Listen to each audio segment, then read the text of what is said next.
The Democratic Republic of Congo has urged Congolese citizens to reject a US-brokered peace deal between the DRC and Rwanda.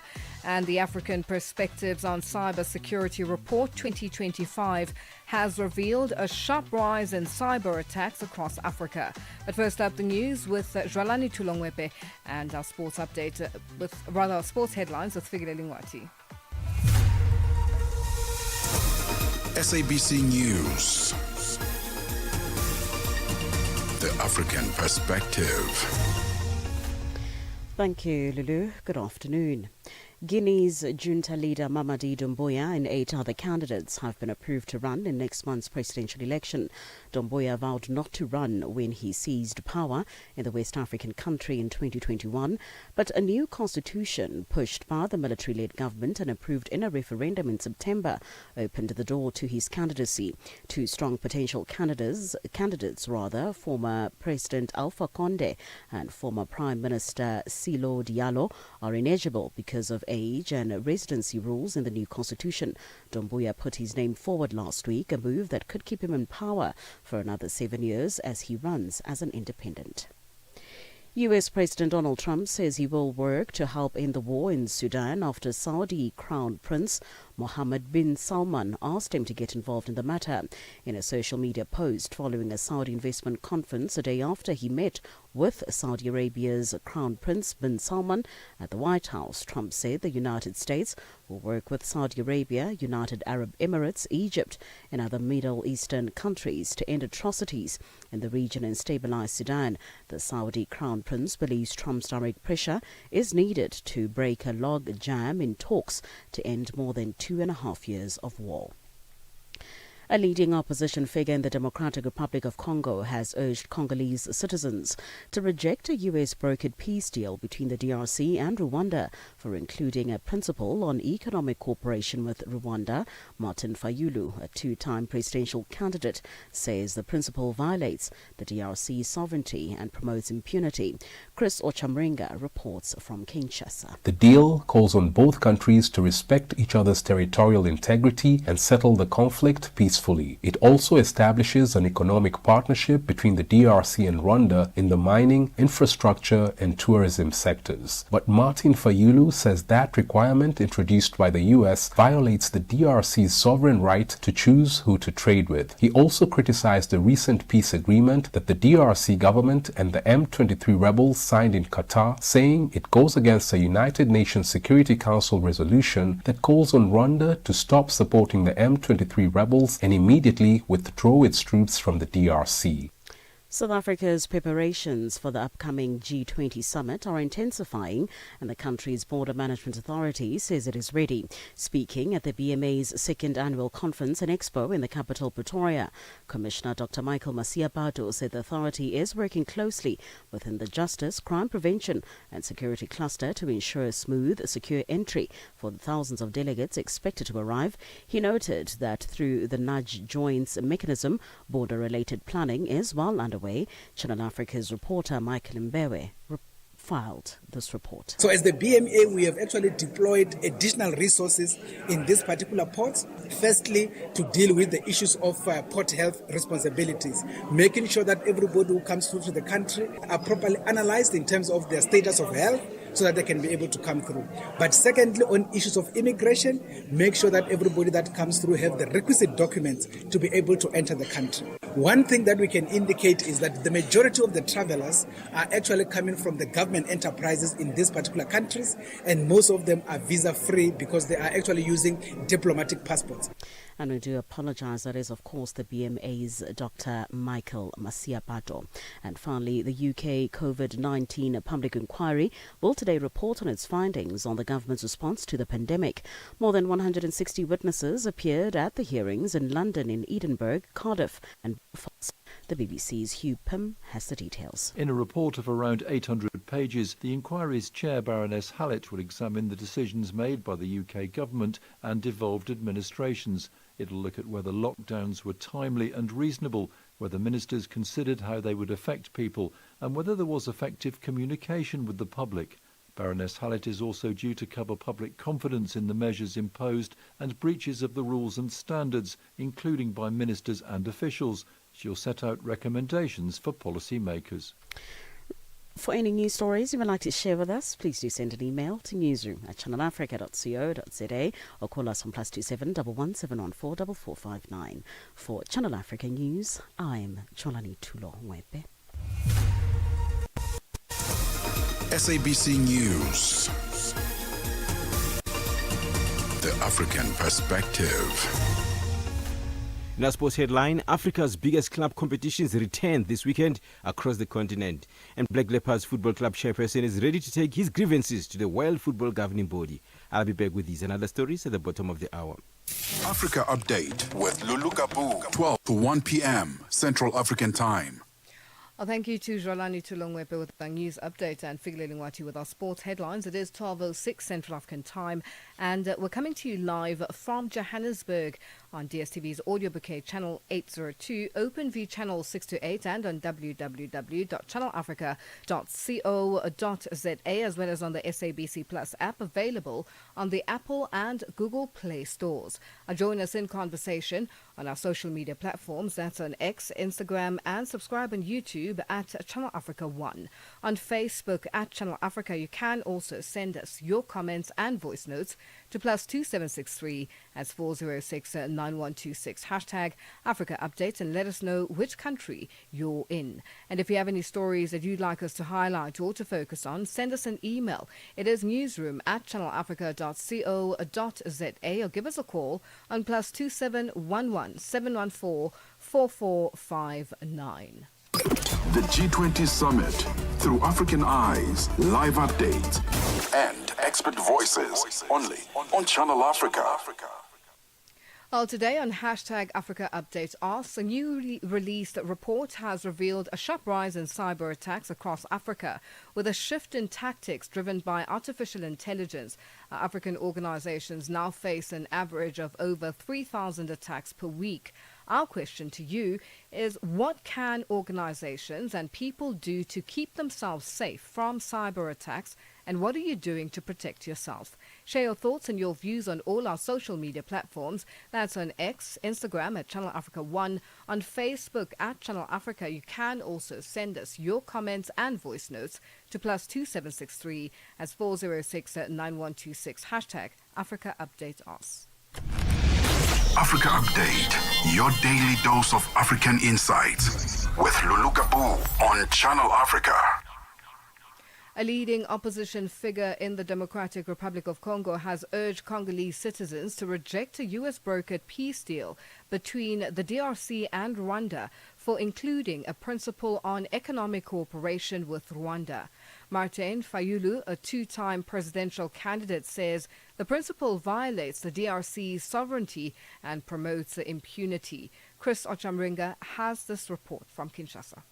Congolese opposition leader Martin Fayulu has issued a clarion call for a nationally owned resolution of the conflict in the east of the Democratic Republic of Congo. The former presidential candidate has criticized a U.S.-brokered peace deal that was signed by the DRC and Rwanda in Washington, D.C. in June. The deal calls on both countries to respect each other's territorial integrity and settle the conflict peacefully. It also establishes an economic partnership between the DRC and Rwanda in the mining, infrastructure and tourism sectors. But Martin Fayulu says that requirement introduced by the U.S. violates the DRC's sovereign right to choose who to trade with. He also criticized the recent peace agreement that the DRC government and the M23 rebels signed in Qatar, saying it goes against a United Nations Security Council resolution that calls on Rwanda to stop supporting the M23 rebels and immediately withdraw its troops from the DRC. Rwanda says that will only happen after a DRC-based militia known as FDLR is disbanded. The militia, led by ethnic Hutus, is blamed for carrying out the 1994 Rwandan genocide that targeted the Tutsis. Several reports by UN experts say Rwandan troops have been fighting alongside the M23 rebels in eastern DRC. The experts also said the DRC government has supported the FDLR to fight the M23 rebels and the Rwandan army. While peace talks continue in Qatar, renewed fighting has broken out in eastern DRC. The M23 rebels have captured 2 villages in Masisi territory after dislodging a pro-government militia known as Wazalendo. Hundreds of civilians have been displaced by the latest fighting. U.S. President Donald Trump has been pushing for a quick resolution of the conflict in order to start investing billions of dollars in mining rare earth minerals in eastern DRC. Chris Ochamringa, Kinshasa. Your window to the continent and beyond. Africa Update. Only on Channel Africa. Channel Africa. The African Perspective. It is 11 after 12 Central African time, and we're coming to you live from Johannesburg in South Africa. As global leaders convene in Johannesburg, South Africa for the B20 summit currently underway, Sanofi South Africa's international executive team are in South Africa to help advance one of the most urgent issues, building resilient, equitable health systems capable of addressing both emerging threats and the silent epidemic of non-communicable diseases. And for more on this, we are joined on the line by Jean-Philippe Prost, a General Manager of Africa and IFPM MCO Sanofi Vaccines. Jean-Philippe, good afternoon, and thank you for joining us on Africa Update. Good afternoon, Ms. Lulu. I'm very pleased to be with you today. Now, Jean, as global leaders are convening here in South Africa, the G20 summit taking place over the weekend with the build-up of such summits like the B20, why is vaccine localization vital for Africa's health sovereignty? That's a very good question, and maybe the start of the story was already several years ago, in particular post-pandemic situation with COVID, where we realized, the world realized, Africa realized that they were not finally equipped versus such situation and such pandemic, and mobilization was coming to say what can we do together, African nations, to be prepared for eventually other issues that can happen in the future regarding pandemics and vaccination. So it's already a question that was now 5 years ago. Now we also to put the situation of Africa in perspective. Africa is really today a major continent, is a major group of countries, 1.5 billion inhabitants, young populations, 40 to 45 million newborns every year. I remember when I was young, everybody was talking about the strength of China with the population and the newborns. Today, Africa, it's 2 times what was China when I was a young executive. So nobody can ignore and should ignore the future of what will be Africa in the need of civilization. So based on that, yes, the project of helping and contributing to the development of this industry is strategic. And how does public-private manufacturing ecosystems, how will these ensure long-term regional resilience? Now, it cannot be done by one company coming from Western world. It will not be sustainable. So what we have to do it with private-public partnership. It means involvement of external companies having some know-how and involvement of government to make sure that it will be sustainable and it will be done on the right way for the long term. When we go on this strategic economy of production of vaccines, it's not a quick fix. To produce vaccines, it will take around 3 to 10 years, according to the vaccine that will be produced. It's a long investment, require capabilities that we have to build together. So it's really something that needs to be done through a public-private partnership.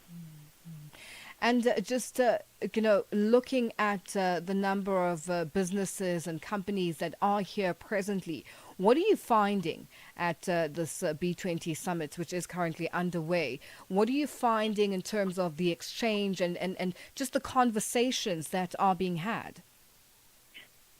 the topic of the localization and the regional production is a topic that was already raised in the previous G20, and it's a topic that has been selected to be followed. So it's something strategic also for the G20, and in this South African edition, of course, this chapter is on, and discussions are moving positively. So I strongly believe that the solution is on the way, and some already solutions are existing. And as we wrap up, Jean-Philippe, let's take a look at what strategies can be put in place for prevention first. Prevention should be first everywhere. And Ms. Lulu, you're totally right. You're talking about health of the population. So it's an investment part where the government, the African government, should also invest and not to see it as a cost. And that's one of the major also wake up for all the countries in Africa to say, we need to invest in the prevention, because finally investment in prevention is not a cost. It will contribute to the development of the countries. Well, Jean-Philippe, thank you so much for joining us on Africa Update, and have a great time in South Africa. And hopefully we'll be able to chat to you at the G20 summit and just unpack how this B20 summit is going to wrap up. Thank you for your time. That is Jean-Philippe Proust, General Manager of Africa and IFPM MCO Sanofi Vaccines, joining us on the line. Be inspired. Stay informed. Channel Africa, the beauty of life. Now available anytime, anywhere with our new app. It is 17 after 12 Central African time, and we're coming to you live from Johannesburg in South Africa. South Africa's Transport Minister Barbara Creecy says she is confident that all major airports which are expected to receive international delegates for the G20 summit are up to standard. The minister was speaking at the OR Tambo International Airport in the east of Johannesburg, where she provided a status report on the country's airport's infrastructure upgrades, as well as state of readiness for the upcoming G20 summit. Sashin Naidu has more. With the G20 Leaders Summit just a few days away, Transport Minister Barbara Creecy says all ports of entry are fully equipped to receive international delegates without any hassles or delays. Creecy says that all critical preparations at major airports across the country where delegates are expected to arrive at from Thursday have been successfully completed well on time. It is my privilege to confirm that South Africa's points of entry are ready to host the G20 Leaders Summit. Our aviation sector has completed all critical preparations to meet the rigorous standards expected for this historic event. The minister says contingency plans at all major airports have also been severely stress-tested to ensure that there aren't any disruptions ahead of the summit, adding she is confident that international delegates will not experience any problems whilst travelling to and from South Africa. Our contingency systems respond exactly as designed, maintaining safety and operational continuity throughout. And I want to assure you that these events have further strengthened the airport state of readiness. Systems have been reviewed, assessed and reinforced for operational resilience. Meanwhile, AXA CEO Mpumi Mpofu says security has also been beefed up to ensure the safety of all travellers. One of the important things we do there is to monitor very closely with cameras from the command center almost every important part of the airport, and every point of passenger facilitation is visible in the command center. That enables us to have on-time monitoring of activities of undesirable people, but we've reinforced that with the deployment of additional security staff, what is called aviation security staff from AXA. Within that is a new deployment of a tactical unit. Africa Update on Channel Africa. That was AXA CEO, that's the Airports Company South Africa, Mpumi Mpofu, ending that report by Sashin Naidu in Johannesburg. Get Channel Africa on DSTV Audio Bouquet. Channel 802. It is 20 after 12 Central African time, and we're coming to you live from Johannesburg in South Africa. The African Perspectives on Cybersecurity Report 2025 has revealed a sharp rise in cyber attacks across Africa and a shift in tactics driven by artificial intelligence. The report by Checkpoint Software Technologies shows that African organizations now face an average of over 3,000 attacks per week. Among the countries analyzed in Nigeria, South Africa, Kenya and Morocco. To tell us more, we are joined on the line by Hendrik de Bruin, Head of SADC Security Consulting at Checkpoint Software Technologies. Hendrik, good afternoon and thank you for joining us on Africa Update. Good afternoon, Lulu, and thank you for having me. Now, this report reveals that Nigeria has recorded the highest number of weekly attacks and Ethiopia ranked the most attacked nation. Unpack this for us. Thank you very much, Lulu. So, yes, our report focuses on the key countries that you mentioned, SADC, including South Africa, Kenya, Morocco, and Nigeria. And we found that between those four countries, Nigeria is being attacked on average by about as you mentioned, over 4,200 attacks per week per organization. And when we look at South Africa, we actually rank a little bit lower, about 2,200 attacks per week per organization. But when we look at Ethiopia, we see that they actually have more than 11,000 attacks per organization per week. So they are, in fact, the highest attacked country on the continent. However, our report specifically focused on Nigeria, South Africa, Kenya, and Morocco. Just for interest's sake, Hendrik, why is Ethiopia experiencing such high attacks? So most of this really relates to the fact that we've seen across the continent, large digitalization and the adoption of digital technology such as cloud services, etc. So when organizations are moving over from paper-based processes to digital systems and they adopt additional services such as cloud services, software as a service, etc., we also find that in parallel, they are in fact increasing their digital attack surface, increasingly allowing attackers a larger area to really play with in terms of exploitation of vulnerabilities, etc. So part of this whole digital adoption also expands that attack surface that attackers are really leveraging.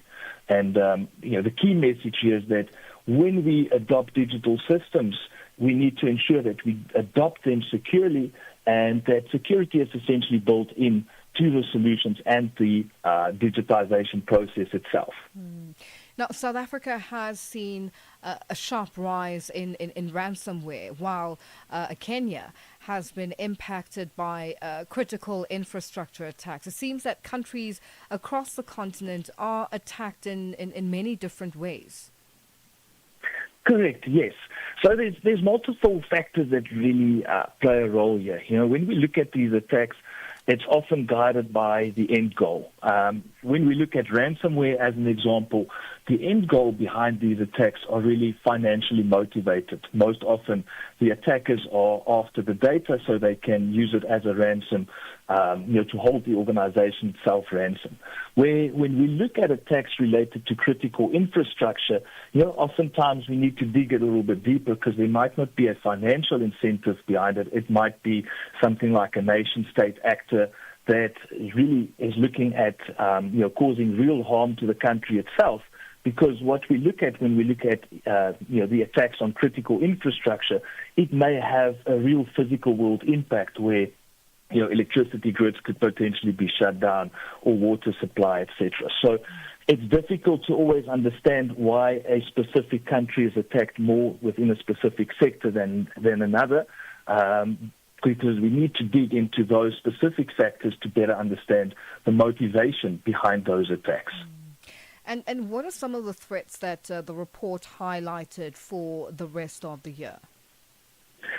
So, we continue to see an increase in ransomware attacks where, they don't only focus on the encryption of data, they start to focus more on the exfiltration of data and extorting the organization in that manner.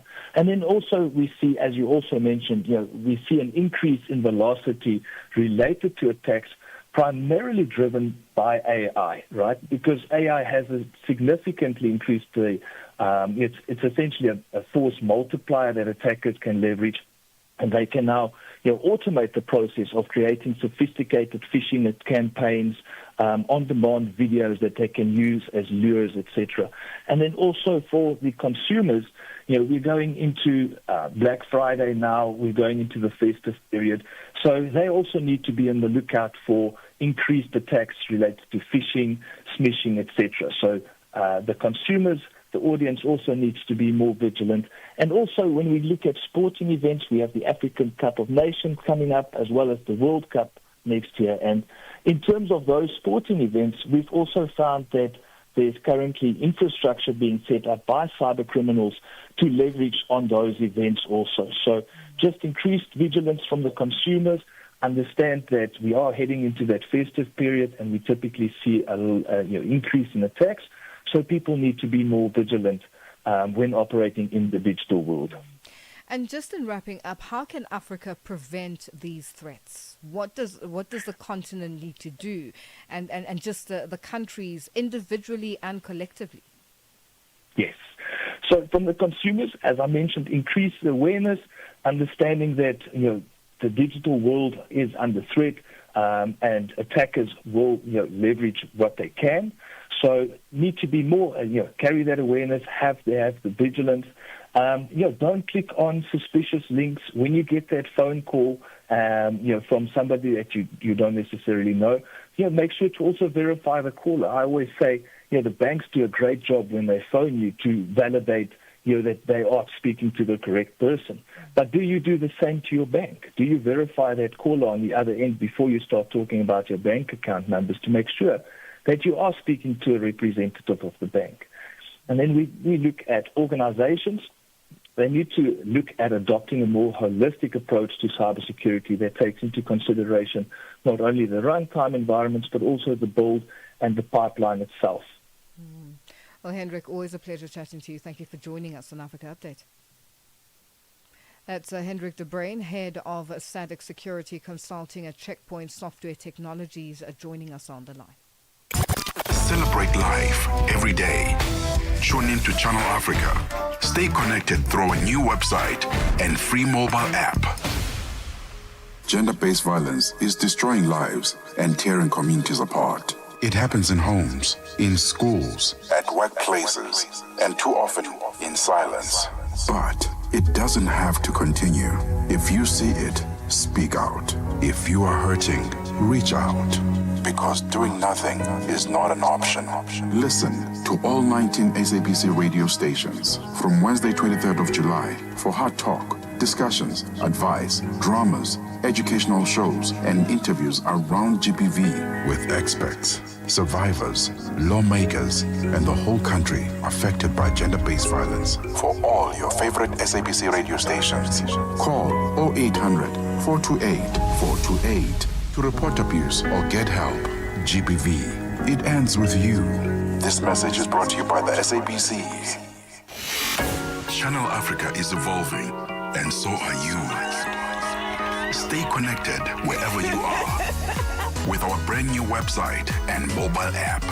Stream your favorite shows, catch up on African news, culture, and conversations, all at your fingertips.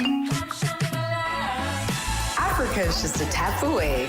Your world, your stories, now on the go. Stay connected wherever you are. Visit channelafrica.co.za or download the Channel Africa app today. Channel Africa, the African perspective. Africa Update with Lulu Gaboo on Channel Africa. Well, today on hashtag Africa Updates Asks, a newly released report has revealed a sharp rise in cyber attacks across Africa. With a shift in tactics driven by artificial intelligence, African organizations now face an average of over 3,000 attacks per week. Our question to you is, what can organizations and people do to keep themselves safe from cyber attacks? And what are you doing to protect yourself? Share your thoughts and your views on all our social media platforms.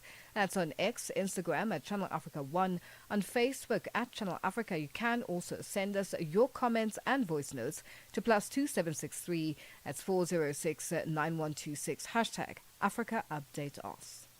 It is 12:30 and our news headlines up next with Ralani Tulongwepe. SABC News. Headlines. The African Perspective. Thank you, Lulu. Good afternoon. Making headlines, Guinea's junta leader Mamadi Doumbouya and 8 other candidates have been approved to run in next month's presidential election. South Africa's preparations for the upcoming G20 summit are intensifying, and the country's border management authority says it is ready, and senior Pentagon officials visiting Ukraine are expected to meet President Volodymyr Zelensky later for discussions that will include President Trump's efforts to end the war. I will have details on these and other stories at 1 o'clock. SABC News. Headlines. The African Perspective. Sports on Channel Africa. The African Perspective. We kick off with football news. Africa's biggest club competitions return this weekend as the group stage of the Total Energies CAF Champions League and the Total Energies CAF Confederations Cup gets underway across the continent. A star-studded field features reigning Total Energies CAF Champions League winners Pyramids FC, record 12-time champions Al Ahly, 4-time winners Esperance de Tunis, South African powerhouse Mamelodi Sundowns, Moroccan giants RS Berkane and AS Farm, alongside ambitious challengers from very CAF zone. In the Total Energies CAF Confederations Cup, former champions Zamalek and USM Alger headline a compelling cast that includes Wydad, CR Belouizdad, Kaizer Chiefs, Stellenbosch, Azam, Zesco United, and exciting debutants Nairobi United. The group phase will pause during the AFCON and resume in January 2026. On to football more.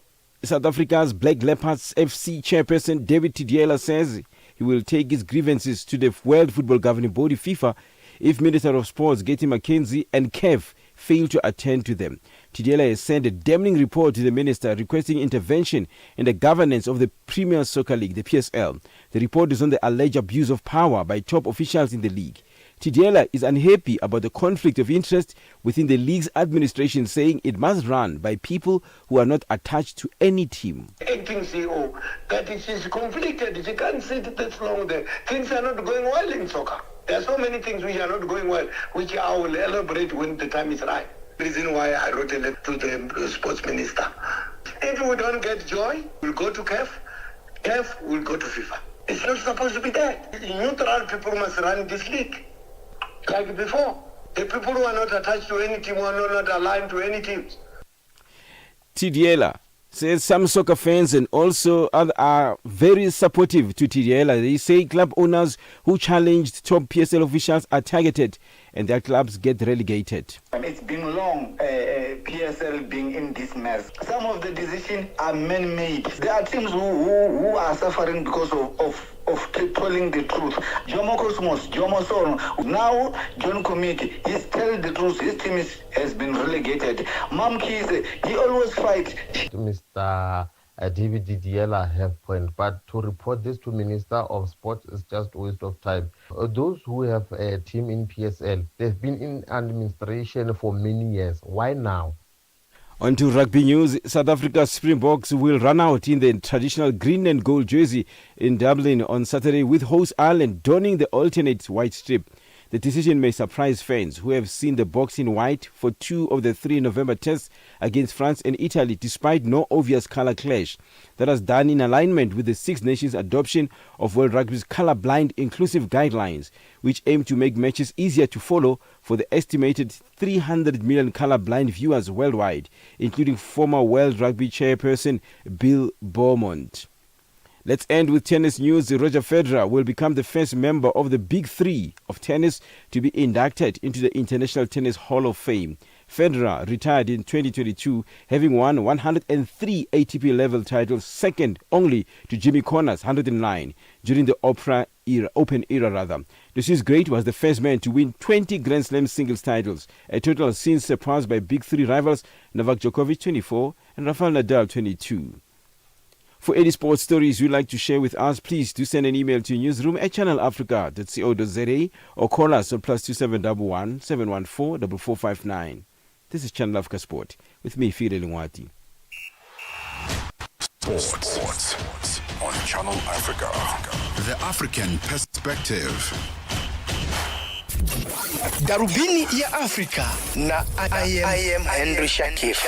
Deogratus Bwire, wewe kama mkurugenzi wa shirika la kutetea haki za binadamu kutoka kule Dar es Salaam, Tanzania. Maandamano yameendelea kwa siku ya pili. Nini kinaendelea? Kwanza mimi ningependa tusiliweke kama wafuasi wa upinzani. Kwa sababu kiukweli mimi nilipata kidogo kushuhudia watu waliokuwa wanapita barabarani hawakuwa kwa namna yoyote ile wamebeba bendera ya chama chochote cha upinzani. Umezungumzia swala zima vitu ambavyo havijakaa sawa vinapaswa kurekebishwa. Vitu hivyo ni nini? Hiyo vitu ambavyo havijakaa sawa tumesema huko. Najua kumekuwepo na mtiririko wa matukio mengi sana. Watu ambao wanakuwa wanapinga masuala kadha wa kadha ambayo yanaonekana kufanywa na vyombo vya dola kwenye mitandao au hata pia nje, wamekuwa wakichukuliwa hatua.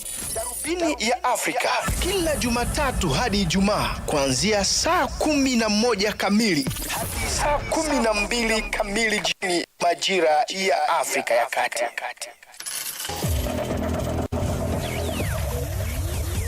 Business News on Channel Africa. The African Perspective. Good afternoon and thanks for listening to Channel Africa. The need for policy reform to boost trade and investment has been a central theme at the B20 summit in Sandton, north of Johannesburg, South Africa. Luthando Vumba, Executive Head for International Trade at Standard Bank Business and Commercial Banking, says there is urgent need for government stakeholders to shift policies toward creating a more investor-friendly, accessible and inclusive market. Vumba is a B20 Trade and Finance Infrastructure Task Force member. He has warned that the current global climate poses a threat to the established international trade system, a trend that disproportionately impacts smaller businesses. The Finance Infrastructure Task Force looked at what the problem is, where we find ourselves in the world. There is a threat to the multilateral trading system, which means if things continue at the trend that they are, whether it's policy shifts or tariffs, it will become more and more costly and difficult for SMEs to operate and to remain in business. Council chairperson of the Walter Sisulu University in South Africa's Eastern Cape province, Thembeka Nqokaitobi, has criticized what he calls an unequal funding model that keeps South Africa's historically black universities at a permanent disadvantage compared to their historically white counterparts. Advocate Nqokaitobi says a chronic underfunding is at the heart of the WSU's financial crisis. He warned that without structural reforms, institutions like WSU will continue to collapse. The institution briefed the Portfolio Committee on Higher Education yesterday on its state of governance, administration, as well as teaching and learning. Nqokaitobi comments. The funding formula in this country continues to discriminate against black institutions, and that is why we have asked in all our encounters. Dr. Sotiwa is not here, but she will report every time she has come to us. We've raised with her the continuing discrimination against black institutions through the funding formula. African leaders will meet in Johannesburg tomorrow ahead of the G20 Leaders Summit to discuss, among other things, a G20 Africa expert panel report handed to President Cyril Ramaphosa earlier this week by former South African Finance Minister Trevor Emmanuel. The report touches at the heart of Africa's financial and investment architecture. Manuel says that the report focused on how Africa can reclaim its economic future and countered some of the existing perceptions of African economies and how investors should participate in them. The idea that we are only a reference point for critical minerals that then get drilled out and taken off the African continent, leaving only poverty, is clearly what would present the antithesis of what the work of this expert panel has been. As world leaders gather in South Africa for the G20 summit this weekend, the African Civil Aviation Organization is demanding real action on climate change. The ACG20 network, representing over 80 organizations, has issued 3 urgent priorities: a clear timeline to phase out fossil fuels, immediate adaptation finance for communities already facing climate impacts, and debt-free climate finance to relieve the crushing cost of capital on African economies. Researcher Charlize Tomaselli warns that with the rise in climate disasters, there is no room for vague promises. If you look at some of the states that are involved in the G20, including South Africa and the US, both have recommitted themselves to continuing with fossil fuel production, as they say that they're critical to development, trade, and national economies. And so as long as you have this confusion between different state priorities around fossil fuels, it's going to be very problematic to come to a consensus on fossil fuel phase-out. Fossil fuel phase-out is not just about getting rid of fossil fuels and replacing it with renewable energies. We need to make sure that whatever fossil fuel is replaced with, that it's done in a way that is justice-oriented and community-led. A study released by the Washington-based think tank, the Center for Global Development today, shows that the world's richest nations are pulling back from global development efforts. The think tank's commitment to development index ranks 38 major economies across more than 100 data points to assess how their policies affect poorer nations across development finance, investment, migration, trade, environment and health, as well as security and technology. The study showed that Sweden, Germany, Norway and Finland had kept their place at the top of the list, while a dozen of some other rich nations, including the United States and Japan, are pulling back from their global development push. Many are slashing aid budgets and cash funneled through multilateral lenders. The dollar in Nigeria is trading at 1,449 naira. In Botswana, it's at 13.51. Kenya, 129 shillings 7, and Zambia, 22 kwacha 72. The BRICS countries in Brazil, the dollar will cost you 5.32. Russia, 80 rubles 75. India, 88 rupees 50. China, 7 yuan 10. And in South Africa, the dollar will cost you 17 rand 18 cents. 76 pence British pound, 86 to the euro. Gold is trading at $4,069. Platinum, $1,544 per ounce. Brent crude oil is at $63.68 a barrel. For any business stories you would like to share with us, please send us an email to newsroom@channelafrica.co.za or call us on +2711 714 4459. For Channel Africa Business in Johannesburg, I'm Thabiso Lohoko. Business news on Channel Africa. The African perspective. Africa Update with Lulu Gaboo on Channel Africa. It is 12:43 Central African time, and we're coming to you live from Johannesburg in South Africa. Thank you to Thabiso Lohoko with our business news. Now, South Africa's Border Management Authority has clarified the circumstances surrounding the controversial arrival of a plane carrying Palestinian passengers at the OR Tambo International Airport on the 13th of November. Speaking on the sidelines of the BMA's second annual conference and expo in Pretoria, Commissioner Michael Masiapato said the travellers underwent full health and immigration processing upon landing. While all were cleared on health grounds, he confirmed that they did not meet the required immigration protocols, resulting in their denied entry into the country. Channel Africa's reporter Michael Mbewe has more. The arrival of a chartered plane carrying Palestinian passengers at OR Tambo International Airport on 13 November ignited national debate and intense public scrutiny. Questions quickly surfaced about how the aircraft was cleared, who was on board, and whether South Africa's immigration and security protocols had been properly followed. This incident has since been a focal point in discussions about border control, humanitarian movements, and South Africa's handling of sensitive international arrivals. As speculations keeps on growing, the Border Management Authority, through its commissioner, Michael Masiapato, has stepped forward to clarify the sequence of events, including checks conducted on arrival and an explanation to why the passengers were ultimately denied entry. Yeah, maybe let me start by saying that the Border Management Authority on the 13th of November 2025, we issued a statement around 10 o'clock, immediately after we started processing those Palestinians to come into the country. So we issued a statement that was articulating the processes that we have undertook as the Border Management Authority in that particular context. So the main issue that I can just say in the current instance is that obviously the individuals were processed in terms of port health responsibilities, and they were found to be healthy and there was no issue.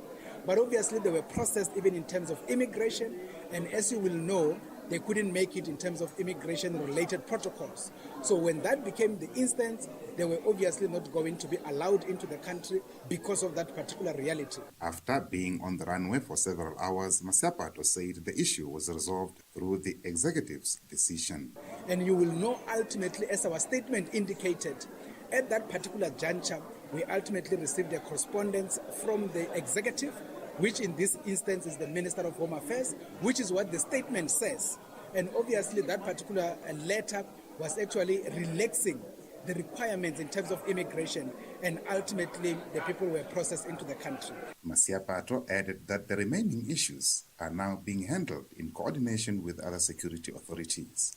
The rest of the other issues are being handled at the national security level under the leadership of the State Security Agency, the Department of Defense, as well as the police. And obviously they will be able to communicate in due time in terms of the investigative work that they are doing. From a Border Management Authority, our actual job ended at that particular point at the port of entry. Asked whether the BMA received a traveller's manifesto list containing details of all passengers, Masiapato had this to say. You see, the question you're asking obviously is a border management related function. And on that particular basis, yes, I can confirm that indeed the passenger manifest was sent through into the operational center. And once it was received, obviously the interactions happened to check if the people are having requisite documents in terms of passports and all of those. And those particular people were found to be having requisite passports, and that is why they came through into the country. Former South African ambassador to Ethiopia, Willie Nhlapo, said the country's response to the incident, bolstered by intervention from Gift of the Givers and support from various communities, reflects the true spirit of South African solidarity. I think the manner in which our government responded and also with the Gift of the Givers chipping in, and many communities that have stepped in to lend a hand. In solidarity, it shows the South African character. The timing is sinister, as the minister has said. It's meant to embarrass us. It's meant to prove that we are not true to what we are professing. Our solidarity with the Palestinians. They were expecting that we will be applying the law strictly, throw them out, and then they will have something to say about us. Without applying the law of compassion, but and that's the tricky part. He noted that the Palestinian government's efforts of warning citizens not to be lured by these dangerous schemes. But the good thing is that the Palestinian Authority and the Palestinian in Gaza and elsewhere, including the embassy here, are sending warning signs to all Palestinians not to be tricked by this scheme. Michael Mbewe, Channel Africa News, Johannesburg. Global leaders, African insights. Follow the G20 summit with Channel Africa as it happens. Africa Update with Lulu Gaboo on Channel Africa. It is, we're coming to you live from Johannesburg in South Africa, and it is that time of the day where we say a happy Thursday and hello to Matseko Musito. How are you today? I'm good, still flying solo. As I've mentioned to you off the air, Tebogo Kuleni will be back again with us next week. But one of the highlights for today's program on the upside, we're going to be speaking to Ayanda Kumete, who has spent more than 15 years shaping South Africa's arts landscape through her work as a curator, as a consultant and mentor. And we're going to be speaking to her about how she is merging the space of food and art as she launches a mobile gallery. So that excites me very much because as we try and build creative economies, it's also beautiful to see African people really being autonomous around that and creating beautiful spaces for art. Well, definitely looking forward to that one coming up at the top of on the upside with Matseko Musito, and well, Tebogo Lukuleni is not here, but she's flying solo. So you know when you're used to saying something, you know when it rhymes, it becomes a groove. Becomes a groove. Yeah. Well, the upside coming up at the top of the hour. It is 12:50 Central African time. The voice of the continent, now online, with all your sports fixtures, lifestyle, and more. This weekend, South Africa will host the G20 Summit at the Nasrec Expo Center near Soweto. And Channel Africa will be right there to bring you live updates, interviews, and real-time insights from the main venue. And so, our regular lineup will be adjusted just a little bit for this weekend to accommodate the G20. On Saturday, the 2nd of November, the Oasis will broadcast for 2 hours. Out and About takes a break for a full look at the G20. After Africa Chart Toppers, our news and current affairs team will bring you special live broadcasts in 5 different languages directly from Nasrec. And normal programming will resume at 8 p.m. Central African Time. And then on Sunday, the 23rd of November, the Oasis will also broadcast for 2 hours. Tech Africa steps aside for our news and current affairs teams to bring you special live broadcasts in 5 different languages. Then, Planting the Seed resumes from 1 p.m. till 2 p.m. Central African Time. Channel Africa, your window to the continent, connecting you to the world in an African perspective. With gratitude for the voices, the rhythm, and the dreams that unite us all. Roho ya Afrika inaishi katika kila hadithi tunayosimulia. Each new day is a gift, a reminder to pause, to breathe, and to give thanks for the laughter we share and the journeys we take and the stories that shape who we are. Cada nascer do sol, lembre-te algo pelo qual ser grato. La vie est un voyage, parcourons-la avec gratitude. Channel Africa, celebrate the beauty of life with gratitude for the voices, the rhythms, and the dreams that unite us all. This is Africa with Channel Africa, the African perspective. Africa Update with Lulu Gaboo on Channel Africa.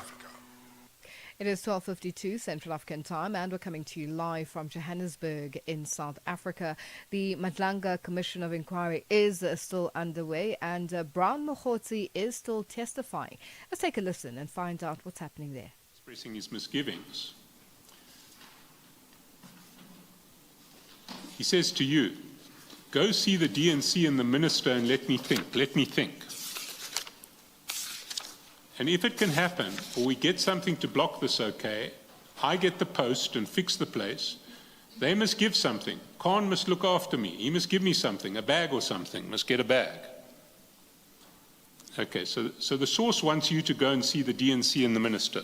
The colonel says, go and see the DNC and the minister and let me think.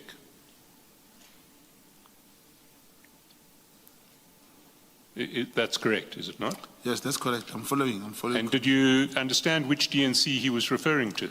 Which DNC did he want you to go and see? Yes, I've long agreed that let's agree it is DNC Sibia.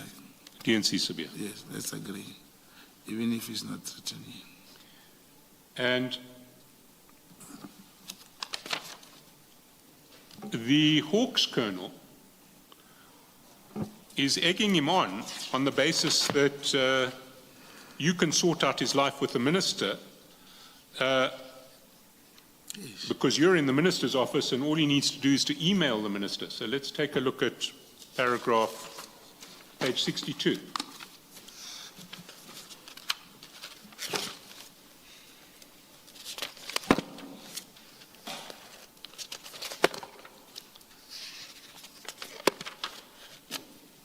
Sorry, Advocate Chaskalson, did we establish what a bag is? Is it a rank or money? I can't seem to recall.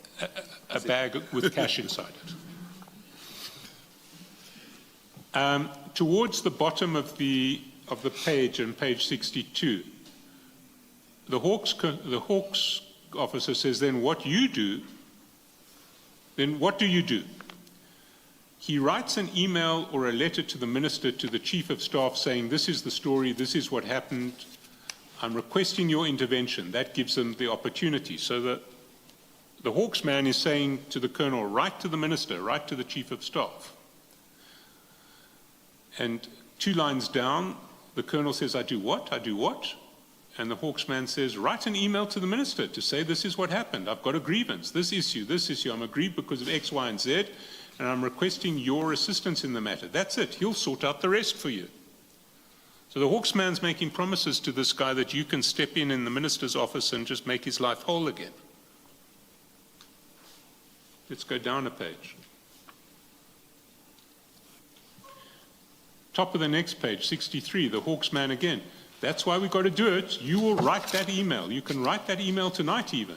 Right, you send that email tomorrow morning. We can talk, give feedback how we're going to do that. So he's saying to the colonel, write to the minister. And then in the middle of the page, but that's what I'm saying. Brown will probably speak to the minister. The colonel's a bit sort of dodgy, and the Hawks guy says, you need to send that email tonight. And the colonel says, Brown's working with the minister, he's a police officer. And the Hawks guy says, no, he's the minister's man.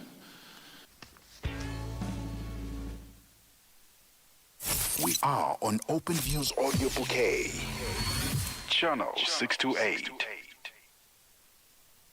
All right, that was the Madlanga Commission, where the evidence leader, Advocate Chaskalson, there speaking to Brown Mokgotsi.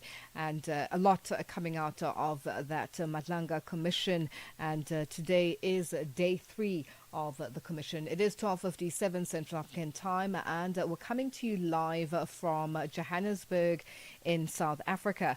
Today on hashtag Africa Updates Us, we focus on a newly released report having revealed a sharp rise in cyber attacks across Africa, with a shift in tactics driven by artificial intelligence. African organizations now face an average of over 3,000 attacks per week. Our question to you is, what can organizations and people do to keep themselves safe from cyber attacks, and what are you doing to protect yourself? Share your thoughts and your views on all our social media platforms. That's on X, Instagram at Channel Africa 1, on Facebook at Channel Africa. You can also send us your comments and voice notes to +2763, that's 406 9126, hashtag Africa Update Us. The G20 Summit through African eyes, live updates, and expert voices only on Channel Africa. We now go to Parliament in Cape Town, where the ad hoc committee is underway, and today they have testifying Lieutenant General Molefi Fani, who is a SAPS, as a South African Police Services Divisional Commissioner, and he is in charge of police procurement and reporting lines at SAPS. Let's take a listen to what he has to say. Have you now had an opportunity to read the final audit report? Yes, I have. There are some differences between the interim and the final audit report, but in the main, many of the conclusions that were in the interim report are eventually taken to the final report. So for purposes of the evidence and to ensure that we're looking at the final report, I propose that we then look at the final audit report that was filed. That will be okay. Chair, it's 1 minute before the I think anticipated break, but I am going to go into a new topic in relation to this audit report, and it might be detailed. I wondered if it might be a convenient time now. Yeah, I think it will be good that you take the new theme after break. Well, that's as you hear it there, they are going to go on a break. And as mentioned earlier, Lieutenant General Mulifefani, who is SAP's Divisional Commissioner, Police Procurement and Reporting Lines at the South African Police Services. And that's how we end, who is at the ad hoc committee underway in Parliament in Cape Town. And a lot happening on that front. And that's a wrap of Africa Update today. Join us again tomorrow, but continue with us on all our social media platforms, and do keep safe. Bye-bye.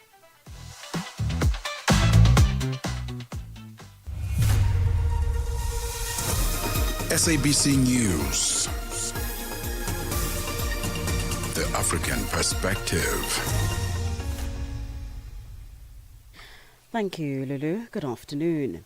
Guinea's junta leader Mamadi Doumbouya and 8 other candidates have been approved to run in next month's presidential election.